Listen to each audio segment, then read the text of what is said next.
VerdeMed project, which is now a reality, is composed by three main initiatives. One here in Toronto, Canada, another in Colombia, Cali, and Brazil, São Paulo. No Brasil, nós temos laboratório licenciado para importação e distribuição de fármacos e de outros produtos. Os nossos ativos operacionais no Canadá, na Colômbia e no Brasil estão a pleno vapor.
Olá, sejam muito bem-vindos à primeira edição do Medical Cannabis Summit, uma realização Onyx Can e transformação digital. Eu sou Igor Lopes, essa é a abertura oficial do evento com o PhD Rafael Metulan, considerado aí o pai da cannabis medicinal em todo o mundo. E é graças às pesquisas dele, às descobertas dele, que hoje milhões de pessoas do mundo inteiro fazem tratamentos com cannabis medicinal. Dispensa apresentações, né? Mas por respeito e gratidão aos trabalhos dele, eu gostaria de apresentá-lo. Rafael Metulan é químico búlgaro-israelense, foi quem isolou pela primeira vez dois princípios ativos da cannabis, tá? Em 1963 ele isolou o canabidiol, que é o CBD. Em 1964 foi a vez do delta-9 tetrahidrocannabinol. Ele também descobriu o sistema endocannabinoide e com um grupo de cientistas brasileiros aí liderados pelo professor Dr. Elisaldo Carlini, realizou a primeira pesquisa clínica em humanos para a ação da cannabis em pacientes com epilepsia, isso ainda na década de 70. Mais recentemente, o professor Dr. Metulan ele anunciou para o mundo a mais nova descoberta com o éster metílico do ácido canabidiólico e que deriva do desenvolvimento de um método que permite modificar os ácidos da cannabis de maneira a mantê-los estáveis o suficiente para permitir o uso deles em larga escala. Isso abre porta para novas experiências farmacêuticas. Professor Metulan, seja muito bem-vindo. Sua presença foi muito aguardada aí pelas mais de 20 mil pessoas que se inscreveram para o nosso evento e os inscritos, sabendo aí da sua presença, enviaram para a gente centenas de perguntas endereçadas ao senhor. Mas antes de começar com a apresentação dele, a gente vai ter uma apresentação aqui agora, eu preciso rapidamente passar um recado aí da organização para quem está nesse momento nos assistindo, tá? Esse evento, além de propiciar um grande debate sobre a cannabis medicinal, tem o objetivo de ajudar pessoas que buscam informação, conhecimento e esclarecimentos, mas também pessoas que buscam ajudar umas às outras. Então, por isso, a gente está deixando nesse momento, nos comentários aqui no chat, um link com histórias de 5 famílias e pacientes que estão buscando recursos financeiros para realizar os tratamentos. Então, a gente pede encarecidamente, se você pode, clique no link, conheça as histórias e ajude quem precisa. O que você doar vai diretamente para a conta dessas pessoas, não importa o valor, importa aí a sua atitude. Nós aqui da Onyx Can e do TD já somos imensamente gratos a você por isso. Vamos iniciar? Participe aqui do nosso chat ao vivo, aqui do lado da sua tela. Pode deixar perguntas, ideias, sugestões. A gente está de olho em tudo que vocês estão escrevendo, tá? Professor Metulan, o senhor irá fazer uma apresentação aqui e na sequência a gente abre para perguntas, correto? Por favor, o palco é todo seu. Hello. Olá, sejam bem-vindos ao nosso encontro e muito obrigado pelo convite. eu estarei falando sobre cannabis, mas não apenas sobre a planta. Hoje, quando as pessoas falam do cannabis, elas usualmente pensam na planta do cannabis apenas. Claro que essa é uma parte importante da história do cannabis. No entanto, definitivamente não é toda a história. É apenas parte da história. Quando nós começamos a trabalhar há muitos anos atrás, nós e todos os demais pensávamos apenas na planta do cannabis. Hoje, nós sabemos muito sobre o sistema canabinoide no nosso corpo. E eu deverei estar falando sobre muitas coisas diferentes. E por isso, eu terei que ser muito específico. Eu não serei capaz de entrar em muitos detalhes. Então, deixe-me voltar alguns milhares de anos atrás. Aparentemente, a planta do cannabis foi utilizada há mais de 2.000 anos atrás pelas mesmas razões que nós a utilizamos hoje, tanto como uma droga, principalmente para ansiedade, dor e outras coisas naquela época, mas também para mudanças no humor. E quando eles começaram na China, na Índia, e também chegou ao Oriente Médio, aproximadamente há 2.000 anos atrás. E nós sabemos também que os assírios as utilizavam para mudança de humor. Eles a chamavam de Ganzi Gunu, que significa tirando o cérebro fora. De qualquer forma, surpreendentemente, ela não foi utilizada na Europa e na América até muito mais tarde. De fato, o cannabis se tornou conhecido na Europa, principalmente, através dos soldados de Napoleão, que vieram do Egito. Napoleão esteve no Egito, e eles foram para a Europa, e passou a haver muito interesse, especialmente dos escritores, Baudelaire e muitos outros, que começaram a utilizar o cannabis e, de fato, fundaram um clube em Paris, no século XIX. Mas o uso médico não era muito difundido. Era conhecido, mas, de novo, muito poucas pessoas, muito poucos médicos sabiam utilizá-la. Surpreendentemente, a rainha Vitória da Inglaterra, que tinha muitas dores de cabeça e enxaqueca, teve um médico que escreveu para ela que ele trazia cannabis da Índia, que era muito melhor do que a cannabis na Europa, e que o cannabis da Índia poderia curar as suas dores de cabeça. Isso continuou até o século XX. E aí algumas pesquisas começaram naquele tempo, mas surpreendentemente, contrariamente à morfina, que foi isolada, o ópio, a morfina e a cocaína, que foi isolada das folhas de cocaína na América do Sul, estranhamente, os efeitos clínicos do cannabis não foram bem investigados, e isso foi devido, numa larga extensão, aos problemas envolvidos no começo do século XX e no meio do século XX, com as leis que foram aprovadas em muitos países e que tornaram a pesquisa muito difícil. Então, embora tenha havido trabalho feito nos Estados Unidos e no Reino Unido por químicos excelentes, surpreendentemente, o principal componente psicoativo não foi bem isolado e a sua química não foi bem conhecida. Isso significou que quando a química não é conhecida, que então a farmacologia não pode ir adiante. Então, os bem desenhados estudos clínicos modernos não podem ser feitos. No século XIX, as pessoas investigavam plantas, porque as plantas eram as principais drogas. Mas hoje em dia, nós sabemos que se uma droga deve vir ao mercado, então ela tem que ser muito bem investigada em estudos clínicos. E isso não pode ser feito com o cannabis. Então, a pesquisa com o cannabis foi bloqueada ou meio que desapareceu no meio do século XX.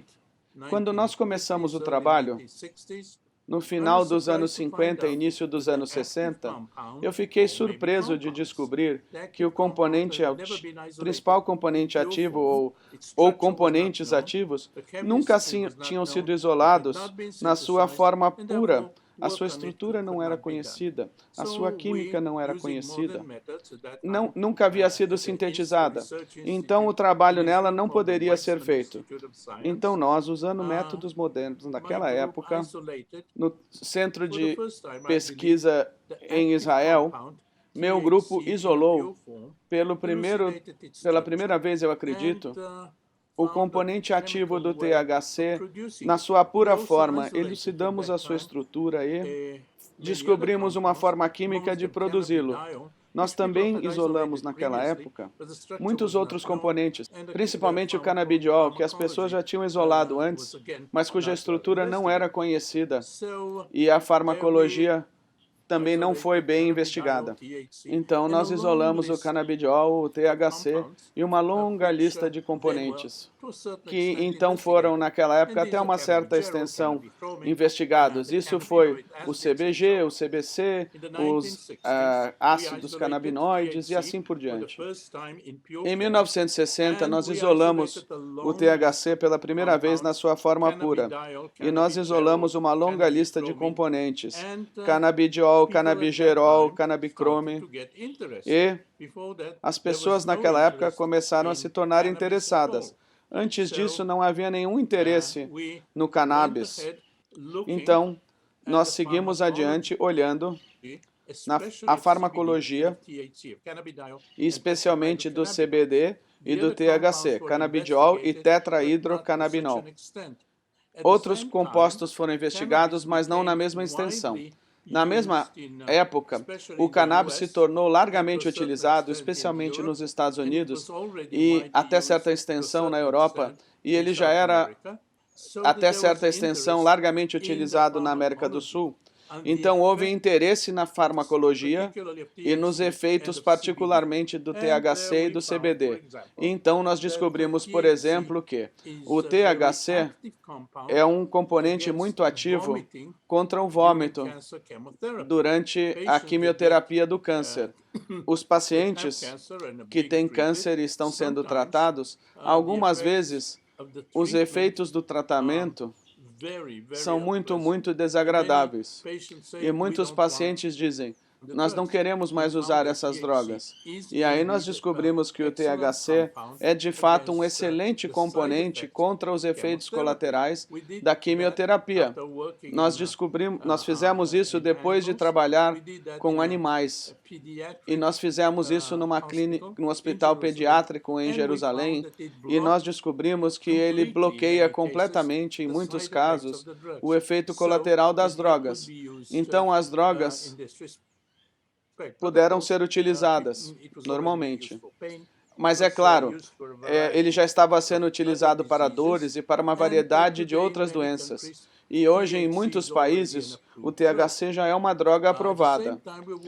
Ao mesmo tempo, nós estávamos trabalhando com o canabidiol e descobrimos que o canabidiol, que não causa nenhuma psicoatividade, mas tem muitos outros efeitos, nós usamos para ansiedade, epilepsia, esquizofrênia.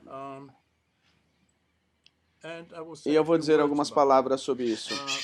Provavelmente, o mais conhecido hoje é o trabalho que foi feito com epilepsia. Isso nós começamos lá atrás, nos anos de 1970, junto com um grupo de São Paulo, bons amigos nossos, que estavam fazendo um trabalho excelente, superior, com canabinoides. E eles trabalharam com canabidiol. Aqui nós isolamos uma grande quantidade de canabidiol, mandamos para São Paulo e eles fizeram um estudo clínico que foi chefiado pelo professor Carlini. E eles descobriram que, na verdade, de fato, em pacientes que mais nada os estava ajudando, o canabidiol foi uma excelente droga antiepiléptica. E nós pensamos que então ele seria largamente utilizado. Nós publicamos isso em 1980 e nada aconteceu. Por aproximadamente 30 a 35 anos, ninguém olhou para trás e usou os resultados do nosso trabalho. Nós mostramos que era uma droga antiepilética muito excelente. Mas aí, há 10 anos atrás, os pais nos Estados Unidos viram que plantas que têm muito canabidiol foram muito boas, em muitos casos, para a epilepsia das suas crianças. Eles começaram a utilizá-la a despeito da sua ilegalidade, e a pressão pública nos Estados Unidos colocaram pressão no governo dos Estados Unidos. Um estudo clínico foi aprovado e ele foi excelente. E hoje o canabidiol tem um nome diferente. Ele é utilizado como um agente antiepiléptico. Nós não precisávamos ter esperado 35 anos. Nós poderíamos ter ajudado milhares de crianças com epilepsia. Não precisava ter acontecido assim. E eu acredito que para muitas outras doenças, o CBD pode se tornar uma droga muito bem estabelecida. Não apenas na epilepsia, mas, por exemplo, na esquizofrenia com altas doses. Já foi mostrado também que em doenças autoimunes, por exemplo, também na diabetes tipo 1, nós mostramos que é um excelente componente para diabetes tipo 1, mas nós não temos um bom estudo clínico. E hoje fazer um estudo clínico é muito difícil, custa muito dinheiro. As empresas têm que fazê-lo. E as empresas não o fizeram. Mas em outros campos, como por exemplo, algumas vezes no câncer, os médicos têm que trocar a medula óssea. E a nova medula óssea do paciente briga com o corpo e o corpo briga com a medula óssea. E o paciente fica doente, muito doente. É um tipo de uma reação autoimune. Bem, acontece que o canabidiol mostrou-se em altas doses excelente para pacientes. É muito bom contra essa doença em particular. E, na verdade, uma companhia hoje está desenvolvendo o canabidiol para esta doença em particular, e nós temos esperança de termos uma droga para ela em alguns poucos anos. O THC, junto com o canabidiol, também é utilizado para a dor. De fato, 80% dos pacientes em Israel que oficialmente recebem o cannabis, eles o usam para a dor. Então, nós sabemos muito sobre o canabidiol, sabemos muito sobre o THC, não sabemos muito sobre o canabigerol ou o canabicrômio, mas nós sabemos já há algum tempo sobre os ácidos graxos, sobre os ácidos canabinoides. Veja, a planta não faz CBD, não faz THC. Ela faz CBD ácido e faz THC ácido. Esses compostos não são estáveis e eles são quebrados depois em CBD e THC. Então, esses ácidos não foram muito bem investigados porque eles não são muito estáveis. Nós conseguimos torná-los estáveis e aí nós fizemos muitos trabalhos sobre eles. E aí eles se revelaram ser excelentes compostos. Tinham muitos efeitos sobre os quais não sabíamos. Tem efeitos na ansiedade, tem efeitos na depressão. Então, as possibilidades são de que eles podem ser utilizados, esses compostos podem ser desenvolvidos, porque eles não têm efeitos colaterais. Então, isso é tudo que eu falei é sobre a planta. Nós sabíamos muito sobre a planta, mas nós não sabíamos nada sobre os mecanismos, até que, em meados dos anos 80, um receptor para o THC foi descoberto nos Estados Unidos. Veja, o corpo não faz receptores porque é um composto de uma planta lá. O corpo tem receptores para componentes que o corpo mesmo produz. E eles ativam esses receptores com muitas atividades. Há muitas reações biológicas que ocorrem por compostos que o corpo produz, ativando um receptor no corpo. Isso é válido para a acetilcolina, para a serotonina, para a dopamina. Então, nós descobrimos um receptor que era ativado pela planta, pelo THC. Então, nós passamos a procurar o componente que o corpo produzia. Depois, alguns anos depois, nós descobrimos dois componentes que o corpo produz. E um deles nós chamamos de anandamida. Ananda em sânscrito quer dizer felicidade. Nós pensamos que ele se relaciona com as emoções. E o outro componente é o 2-HG. Então, esses componentes são, de fato, os canabinoides endógenos que o nosso corpo produz. E aí passou a haver um grande interesse nessas substâncias. E aí nós descobrimos que há um sistema endógeno biológico no corpo. Isso é a anandamida, que age como THC, o 2-HG, que age como THC, as enzimas que quebram esses componentes e os receptores. E há um grande interesse porque esse sistema canabinoide endógeno aparentemente está envolvido em quase todas as doenças humanas. Isso é algo que já foi publicado por cientistas do Instituto Americano de Saúde, dizendo que o sistema endógeno de canabinoide aparentemente está envolvido em muitas doenças, praticamente em todas as doenças humanas. Então, esses foram os componentes. Anandamida, 2-HG, nós não vamos entrar em muitos detalhes, mas eles são basicamente substâncias protetoras. Eu vou lhes dar alguns exemplos. No nosso instituto, nós tínhamos uma pessoa lá que ela é muito interessada em traumas cerebrais. E nós precisamos muito de drogas para trauma cerebral. Então, ela causou um trauma cerebral num rato, não muito forte, mas ainda assim um trauma cerebral para um rato. E nós analisamos o cérebro do rato e nós vimos que, estranhamente, o 2-HG, um dos canabinoides endógenos, aumentou muito. Será que isso foi porque o cérebro foi danificado e ele não sabia o que fazer? Nós percebemos que o 2-HG foi aumentado como uma reação de proteção para o cérebro. E aí, nós demos CBD para o rato, e aí o seu trauma cerebral diminuiu. Então, nós entendemos que ele tem um efeito de proteção do corpo, uma proteção para o trauma.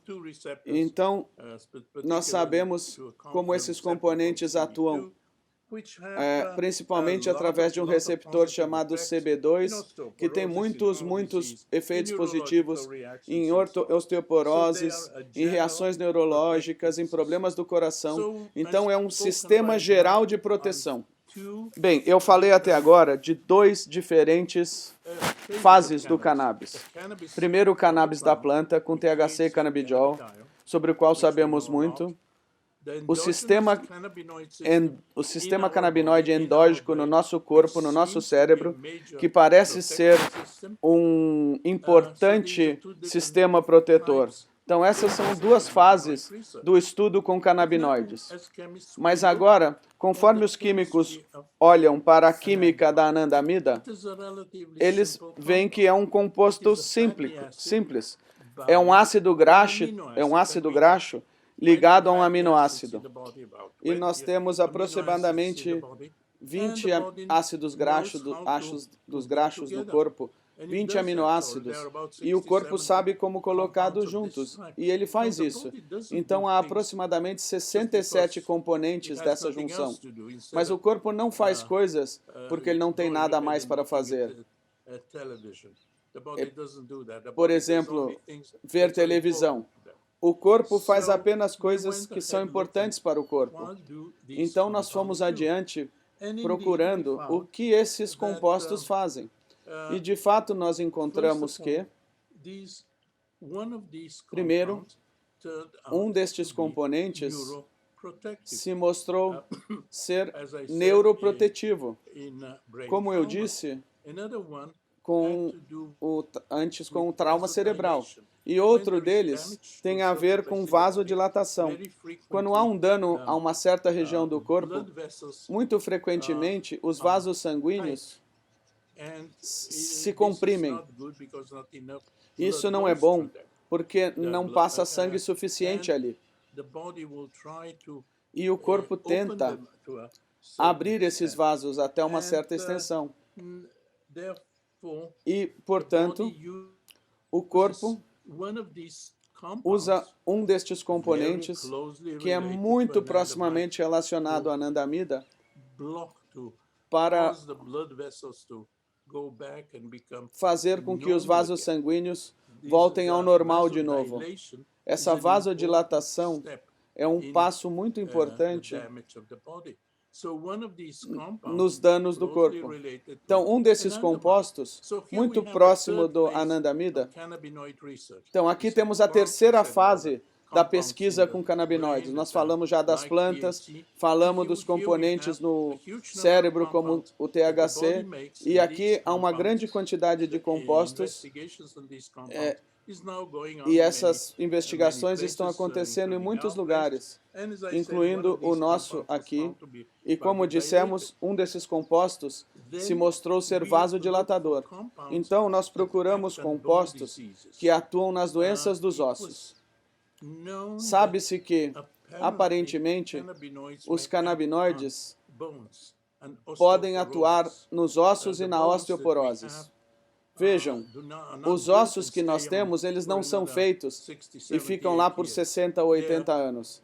Eles estão o tempo todo sendo quebrados e reconstruídos, quebrados e reconstruídos. E há um equilíbrio nisso. E esse equilíbrio, ele é ok, mas algumas vezes, principalmente em idades avançadas, a quebra do osso é maior do que a reconstrução do osso. E as pessoas passam a ter osteoporoses. E nós descobrimos que o corpo faz um composto muito proximamente relacionado à anandamida, que bloqueia a osteoporose.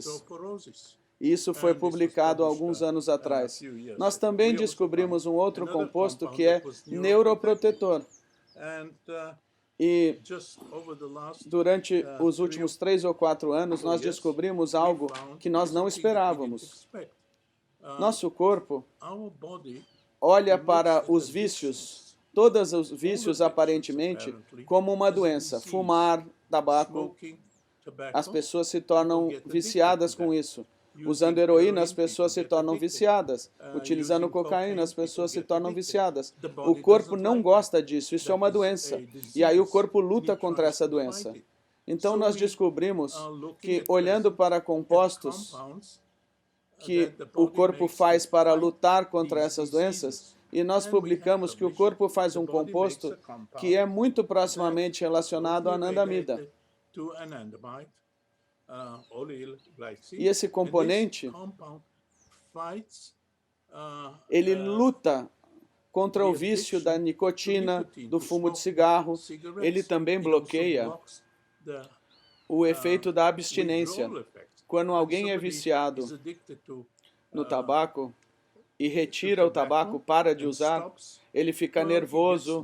É melhor você não ficar próximo dessa pessoa por uma semana ou 2, porque ela fica muito brava.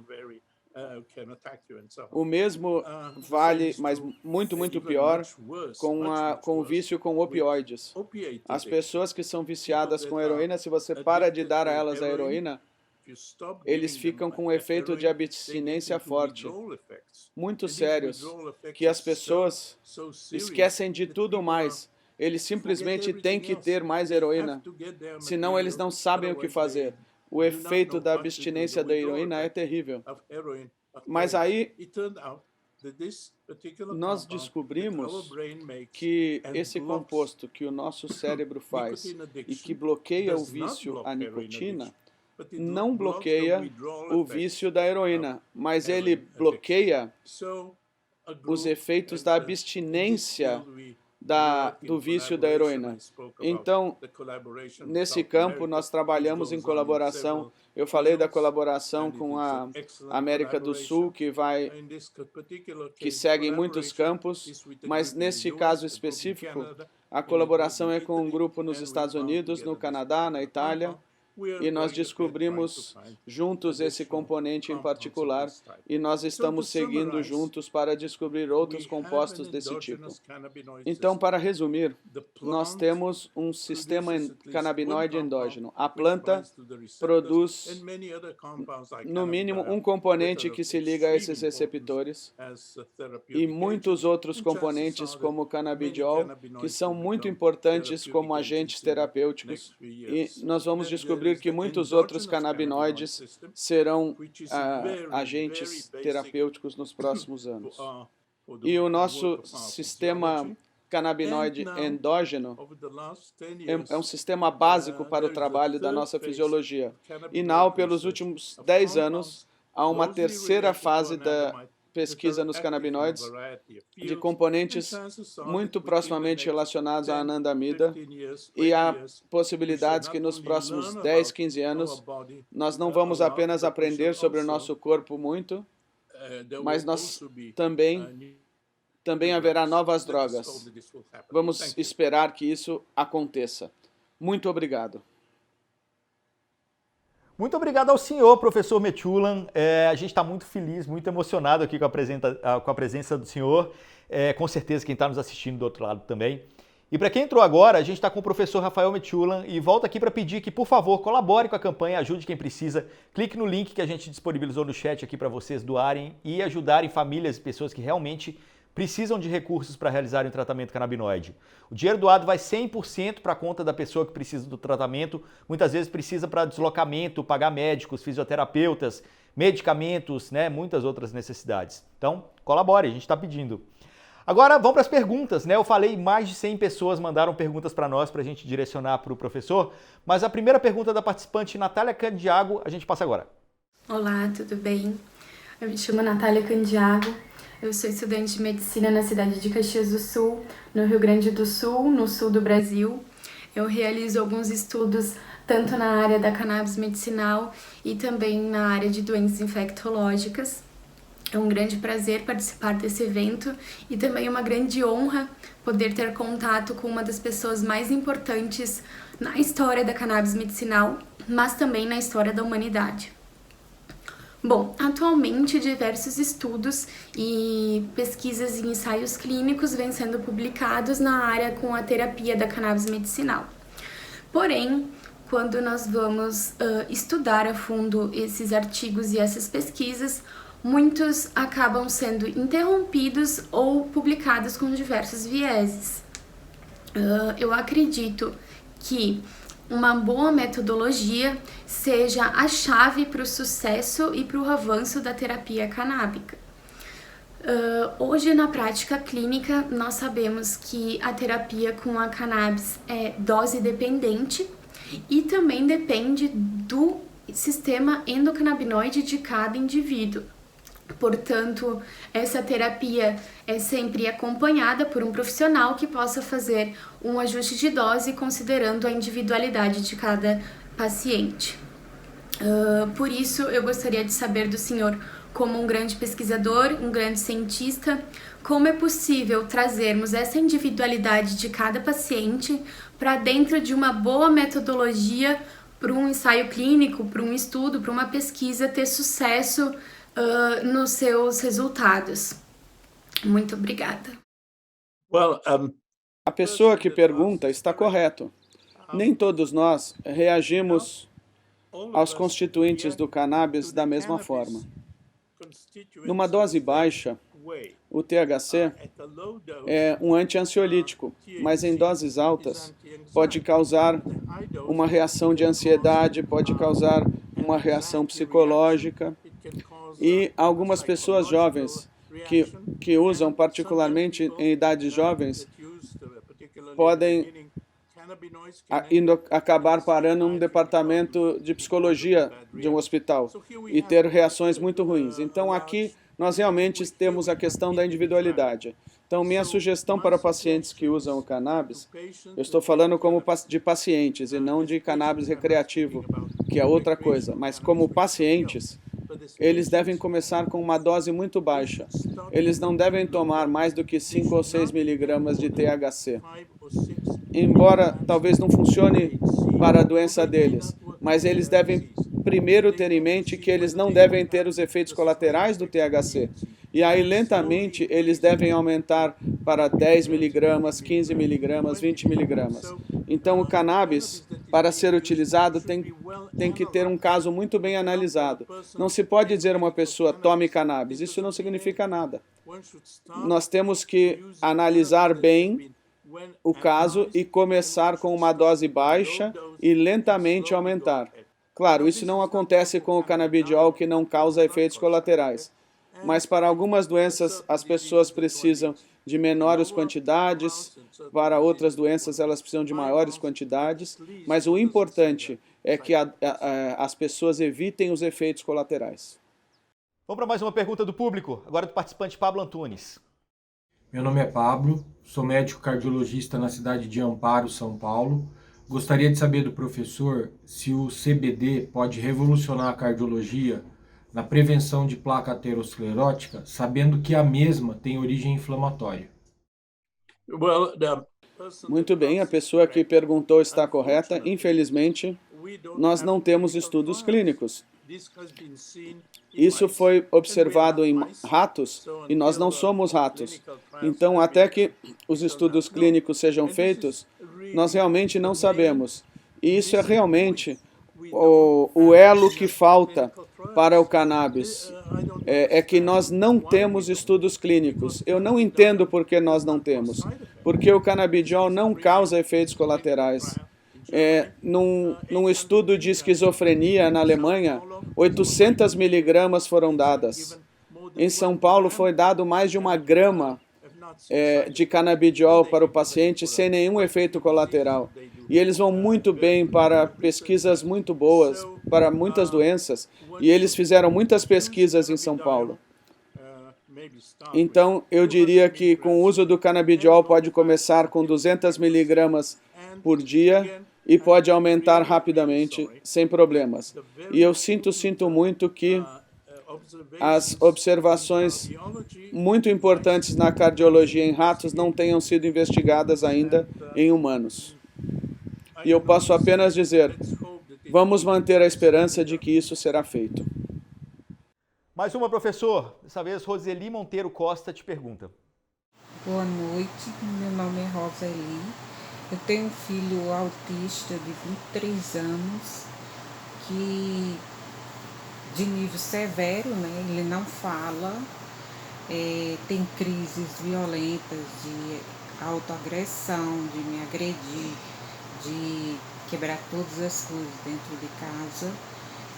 E há mais de, acho que quase 2 anos, mudamos para o óleo THC, né? O Dr. Paulo Fleury, o Arthur foi consultado com ele, né? Com o Dr. Paulo Fleury, e ele passou o THC para meu filho. Ele começou com poucas gotas e hoje ele toma no almoço e no jantar 8 gotas de THC. E tem resolvido com relação às crises em 90%. Sabe, assim, não sei porque o THC ele é colocado como um coadjuvante no tratamento dos autistas, né? Estão dando mais enfoque para o CBD, sendo que o THC realmente funcionou para o meu filho. O CBD eu tentei no início, não deu certo, e o THC funcionou.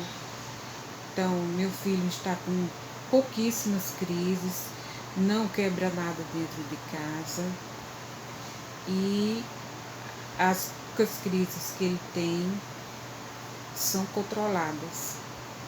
Nada que se compara ao que era antes com os remédios alopáticos, né? E agora com THC é tranquilidade. Obrigada e desculpa aí, eu fico muito tímida diante de câmeras. I don't know. It depends on the disease. If it's Bem, olha, eu não sei. prevention of the Depende side da effects doença. of, Se é uma doença, se é para a prevenção dos efeitos colaterais da quimioterapia, então é importante. O THC é melhor do que o CBD. Mas é claro que o THC não pode se tornar uma droga das mais importantes por causa dos seus efeitos colaterais. Se uma pessoa sobe um pouquinho a dose, já vê efeitos colaterais. E embora o THC tenha sido aprovado em muitos países, mesmo nos Estados Unidos, por aproximadamente 15 anos, ele permaneceu com uma droga de menor importância. As pessoas preferem utilizar o extrato de cannabis ao invés do THC puro. Isso é por causa de algo que nós chamamos de entourage effect. Nós descobrimos que os compostos que são encontrados na planta, juntos com o THC, funcionam melhor do que o THC puro. Então, o THC é uma boa droga para algumas doenças, mas não é uma droga das mais importantes. É claro, ele é muito importante para propósitos recreacionais. As pessoas normalmente procuram os efeitos do THC e não do CBD. Mas como uma droga, o CBD, canabidiol, é muito mais importante. E como eu mencionei antes, nós extraímos grandes quantidades de canabidiol nos anos 70 e mandamos para São Paulo e encontramos que os seus efeitos antiepilépticos. E desde então, o canabidiol mostrou-se muito bom para tratar muitas outras doenças. Então, as possibilidades são que nós veremos nos próximos anos que não apenas o canabidiol, mas também os derivativos do canabidiol, o ácido canabidiólico e outros compostos relacionados, e eu assumo que nós veremos que o canabidiol será utilizado para epilepsia, em doenças autoimunes e também na esquizofrenia. Mas eu suponho que a principal razão pela qual o canabidiol é utilizado tão largamente hoje é o seu efeito anti-ansiedade. Não é uma droga anti-ansiedade das principais, mas ele ajuda muito com a ansiedade. E hoje em dia, nós temos muita ansiedade na sociedade. Se uma pessoa que está doente e tem ansiedade, ela usa o canabidiol em adição à droga para a doença, ela tem uma redução na ansiedade e se sente bem. Então, eu entendo que o canabidiol e seus derivativos para a ansiedade se tornarão drogas muito importantes muito brevemente. Ótimo. Antes da próxima pergunta, um agradecimento aí a todos por terem feito a inscrição, tornar esse evento aí com grande visibilidade e relevância para a medicina canabinoide no Brasil e no mundo, incluindo o Chile, tá? Que também está nos assistindo nesse momento. Vamos para mais uma pergunta. Olá, professor. É um prazer muito grande estar aqui conversando com o senhor. Para mim, como um jornalista que cobre o setor de cannabis, então, é um momento histórico. A pergunta que eu faço é a seguinte: o Conselho Federal de Medicina do Brasil é muito reticente sobre o uso da cannabis na medicina. O Conselho, inclusive, afirma que não existe cannabis medicinal e que só o canabidiol tem efeitos medicinais, deve ser aplicado na medicina e apenas no controle da epilepsia. Então, a pergunta que eu faço é o que o senhor, se tivesse a oportunidade, falaria para os nossos representantes do Conselho de Medicina e como abrir a mente dos médicos brasileiros? Bem, eu assumo, veja, os médicos no mundo todo têm problemas com cannabis por causa dos efeitos colaterais, porque não é legal na maioria dos lugares, e por causa de tudo que se sabe há muitos anos. Agora, o canabidiol puro será provavelmente uma droga utilizada para muitas outras patologias, não apenas para a epilepsia. O canabidiol já foi aprovado nos Estados Unidos e provavelmente será utilizado como uma droga pura. Talvez, o canabidiol com uma pequena dose de THC, 1 ou 2%, seja melhor. Isso é o que os médicos têm me dito. Agora, isso tem que ser provado. Isso tem que ser mostrado em pacientes. E nós precisamos muito de estudos clínicos. A medicina moderna é baseada em estudos clínicos. E se nós não temos estudos clínicos, então os médicos vão olhar como o cannabis medicinal apenas como um outro extrato de plantas que pode causar o efeito A ou o efeito B, mas eles não ficarão muito felizes com o cannabis. Mas se nós tivermos estudos clínicos, e eu espero que nós tenhamos não apenas estudos clínicos para epilepsia, mas para muitas outras coisas. Se nós tivermos bons estudos clínicos modernos, e se nós sabemos que o canabidiol em particular é muito eficiente, e eu mencionei muitas doenças que podem ser tratadas com o canabidiol, talvez, eu estou praticamente seguro, que ele será muito bem aceito pela profissão médica. Para muitas doenças para as quais a gente precisa muito de novas drogas. Para muitas doenças, as drogas só ajudam a 60%, 70% dos pacientes. Nós temos um número muito grande de pacientes que precisam ser ajudados. E em muitos casos, eles podem ser ajudados com o canabidiol. Então, se qualquer coisa puder ser feita, por favor, tente ter estudos clínicos iniciados para muitos desses casos onde o canabidiol se mostrou particularmente altivo. Usar o cannabis medicinal, os médicos estão corretos. O cannabis medicinal pode ser qualquer coisa. E os médicos modernos não gostam de usar isso dessa forma. Professor, Israel é conhecido como o país mais desenvolvido nas pesquisas sobre a cannabis. Então eu queria saber o que faz de Israel levar esse título, o que acontece aí em Israel, claro, além da pesquisa pioneira do senhor, e o que esse país, Israel, poderia ensinar para os pesquisadores brasileiros. Well, thank you for Bem, obrigado por me dizer que Israel está tão avançado assim. Veja, quando eu comecei a trabalhar com o cannabis, há muitos anos atrás, eu era um jovem naquela época, eu estava no Instituto de Pesquisa, e institutos de pesquisa e universidades têm algo muito básico. Eles permitem que o pesquisador escolha o seu próprio projeto de estudo. A liberdade acadêmica é muito importante para o avanço da ciência. Você não pode ter alguém no topo dizendo para mil pesquisadores o que fazer. Eles fizeram isso na União Soviética e nada deu certo, porque eles tinham essa decisão do topo. Em Israel, como nos Estados Unidos e como em muitos outros países, eu acredito que em grande extensão na América Latina, os pesquisadores são livres para escolher a sua própria pesquisa. Eles têm que encontrar o dinheiro, mas eles podem decidir sobre suas pesquisas. Eu sou um pesquisador sobre produtos naturais, componentes encontrados nas plantas. E eu escolhi o cannabis e ninguém estava trabalhando com cannabis naquela época, na química do cannabis. Então, isso que é importante, eu repito, a liberdade acadêmica, muito importante para o avanço da ciência. E isso eu vi quando eu colaborei com os meus colegas da América do Sul, eles tinham a liberdade de seguir adiante numa área em que ninguém mais estava interessado. Então,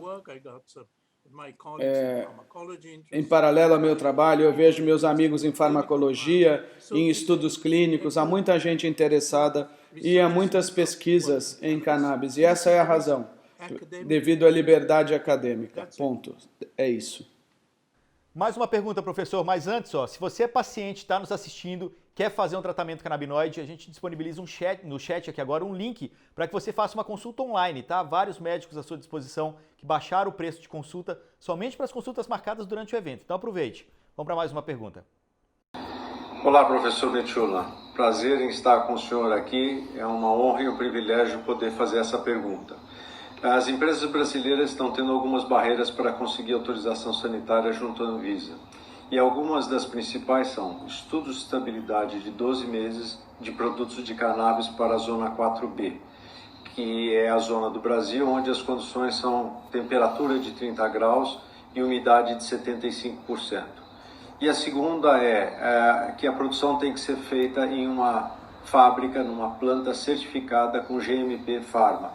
Eu gostaria de saber sua opinião quanto a essas exigências. Elas de fato são necessárias ou isso poderia, no momento atual, ser dispensado para melhorar o acesso ou facilitar o acesso das pessoas ou dos pacientes necessitados? Muito obrigado.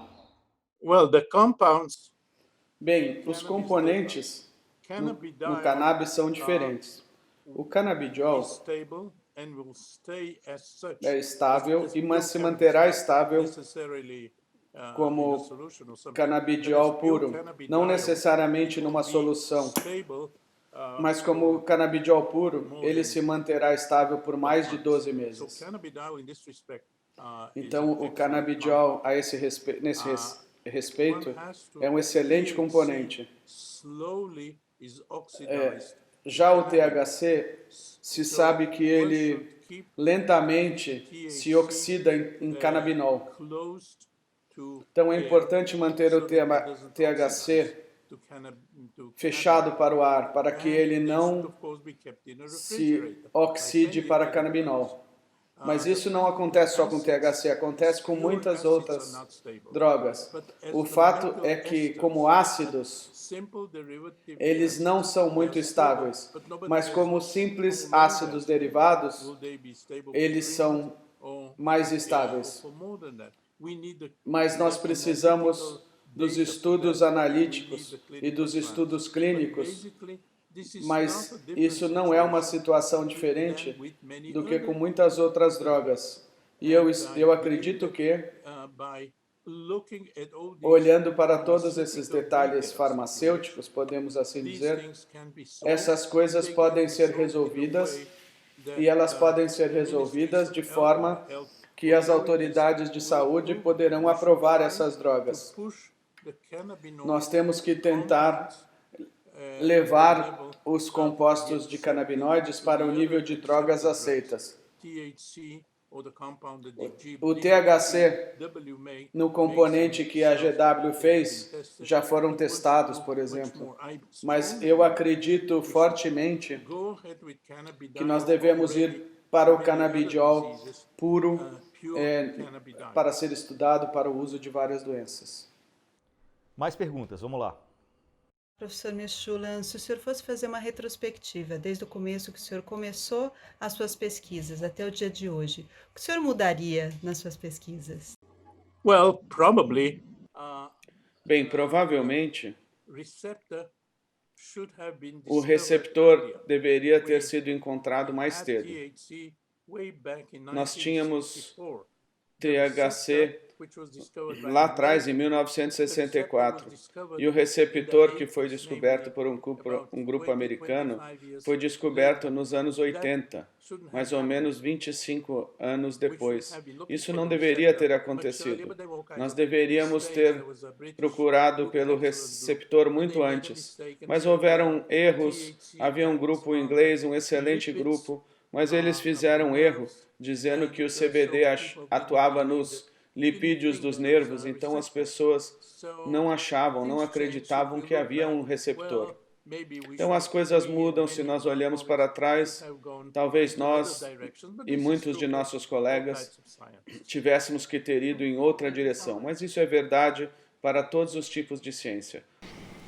Professor, para encerrar então, o nosso querido professor Dr. Elisaldo Carlini, que foi seu parceiro nas pesquisas com o CBD no controle de convulsões lá nos anos 80, como o senhor já falou, ele está com a saúde debilitada, está internado no hospital em São Paulo. Então, pela relação longa, histórica que o senhor tem com o Dr. Elisaldo Carlini, queria aproveitar esse momento aqui no Medical Cannabis Summit para que o senhor possa mandar uma mensagem para o nosso Dr. Carlini. please tell Carlini. Por favor, diga a Carline, e nós somos amigos muito próximos, embora não tenhamos nos visto nos últimos anos. Por favor, dê a ele as minhas recomendações. Diga a ele que eu estou triste que ele está doente, triste que ele não pôde vir, mas eu espero que ele recupere a saúde e que nós possamos nos ver em algum momento no futuro. As minhas melhores recomendações e o meu amor. Como não se emocionar, né? Bom, a gente está no final dessa abertura do evento, né? Esse evento ele foi desenvolvido em parceria com quem entende os benefícios da cannabis e apoia a evolução da medicina. Então eu quero agradecer aí, primeiro, ao Dr. Metulam e a todos os patrocinadores, apoiadores, você que compartilhou, convidou amigos a se inscreverem. E mais, hein? Vocês que enviaram perguntas a ele, né? O pai da cannabis medicinal. Hoje é um momento histórico para o Brasil. Boa noite, mais uma vez, nosso muito obrigado a todos. Até daqui a pouco a gente volta com mais uma live.